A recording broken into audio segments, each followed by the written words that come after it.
2024. Itu hal yang sama dengan poin pertama ya. Terus selanjutnya. Tapi ada tambahan. Saya minta jangan dihentikan dulu, Ketua ya. Saya ngatur Pak. Anda keluar. Cak, Pamdal dikeluarkan nih orang sudah nggak efektif rapat dengan dia. Silakan keluar. Setuju pimpinan. Keluar. Nggak jelas ini. Dari Hasan namanya keluar.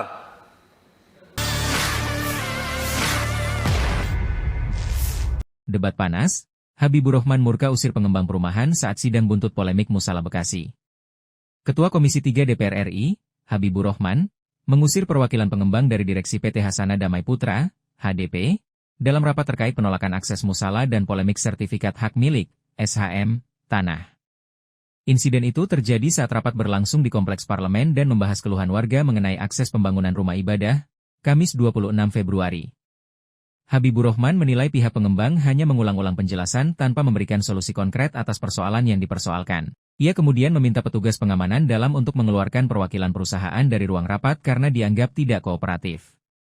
Pengusiran tersebut menambah ketegangan dalam pembahasan sengketa akses musala dan permasalahan legalitas lahan yang tengah menjadi sorotan.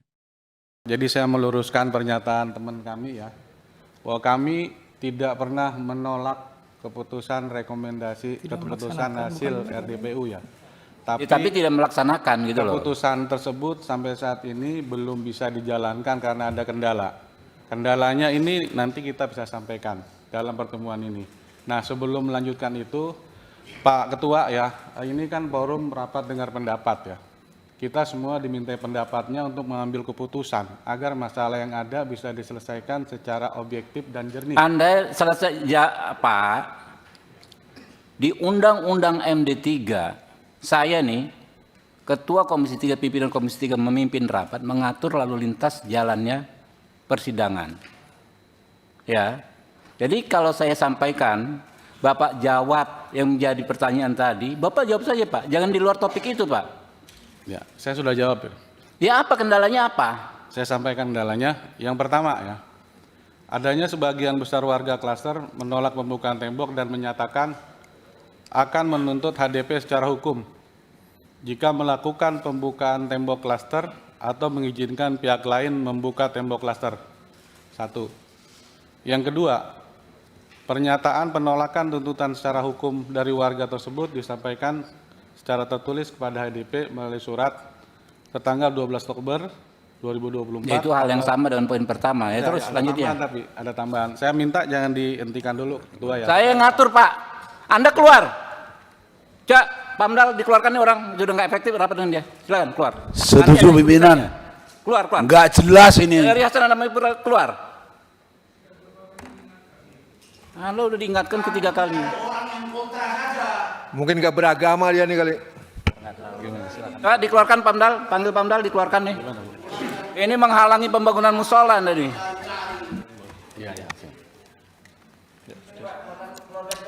Ya siap.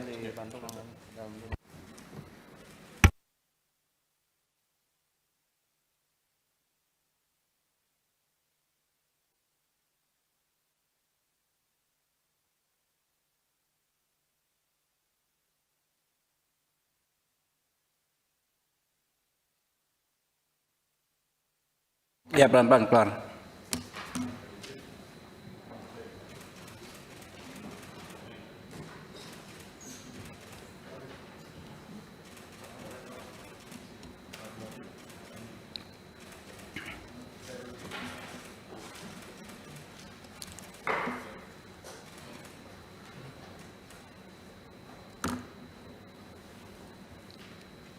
Ya, jadi Pak Bupati, ya Pak Dirkrim Ibu Kapolres, persoalannya ini sederhana sebetulnya dan sudah ada solusinya.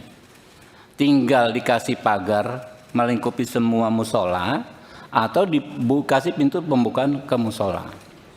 Dan itu kan mereka juga sepakat waktu rapat yang kemarin. Tiba-tiba tadi menyampaikan hal yang waktu itu sudah disampaikan. Ada warga keberatan dan lain sebagainya. Nggak ada urusannya dengan warga keberatan. Nggak ada alasan siapapun keberatan terhadap pembangunan musola. Nggak ada. Dari segi keamanan kan sudah dibilang tadi jadi tetap one gate sistem dan lain sebagainya. Sebab kalau kita undang pihak yang tidak berkepentingan dengan hak orang-orang yang melaksanakan ibadah, nanti ruwet sekali. nanti malah timbulnya isunya pertentangan agama dan lain sebagainya. Karena itu kita harus bijaksana. Kita tadi kita keluarkan karena sudah melanggar tatib, Pak. Di tatib itu kan pimpinan rapat mengatur lalu lintas persidangan. Tadi malah dia yang mau mengatur lalu lintas persidangan dan sudah tidak efektif lagi. Dan pengembang harus mengikuti putusan DPR, Pak. Jangankan pengembang, kita semua ya, namanya putusan DPR itu mengikat, gitu Pak.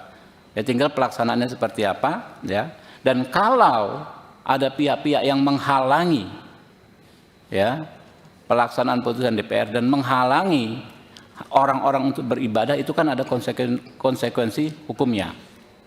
Ya, tinggal kita tegakkan hukum saja. Bapak nanti Pak Bupati dari segi administrasi, Pak Iman Bu Kapolres ya kan dari segi hukum pidana. Itu ada pasal 303 di KUHP yang baru, barang siapa dengan kekerasan atau ancaman kekerasan menghalang-halangi orang untuk melaksanakan ibadah bisa dipidana. Download Tribun X sekarang. Menghadirkan lokal menjadi Indonesia.